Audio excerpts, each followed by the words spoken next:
على قناة الباحث عن وصايا الكنز وقناة ساحة الإمام المهدي السياحية. رؤى ألف رؤيا ورؤيا، وما كذب الفؤاد ما راه.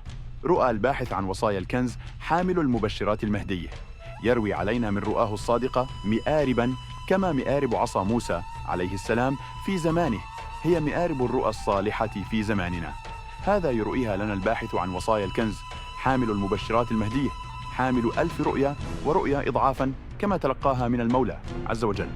فالقاها على مسامع البشر سلسلة تربط بعضها بعضا وتفسر بعضها بعضا، وفيها شرح مفصل لروايات الشيخ ابن عربي المسنده في كتبه ومخطوطاته وتنبؤاته المستقبلية عن الإمام المهدي.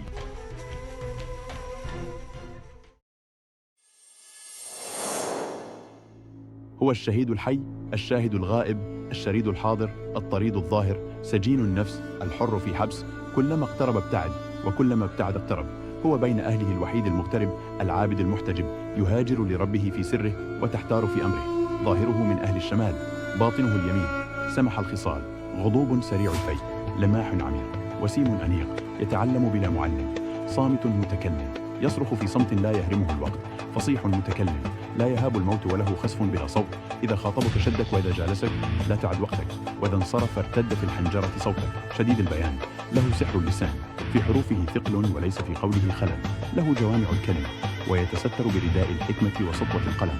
إذا فاح لاح، وإذا باح على النباح. طيب بالفطرة، موسوم بالإنكار، يستبيح زاده القريب وتكيد له النساء، غير أنه حبر لبيب لا يتوه في وعار البيداء، مخذول متروك، لا يجله الناس، ولا يأبه له قريب ولا بعيد. جاهل عارف، سالك تارك، كلما آوى لركن دهمته سهام الغدر. رقيق شديد، كأنه الماء رقة، وكأنه الحديد شدة، لا يظلم أحدا، ولا يبدي فاحش القول، كأنه الفاروق بلا حول.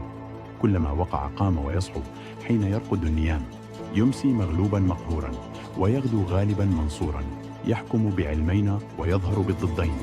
لسانه يحارب الأمم، وقلمه سحر لا قلم، ينصاع له الجبابرة بحكمته الغابرة. إذا عجزت الحجة أردفها بالبطش والرجة، شديد الخسف وحديد السيف.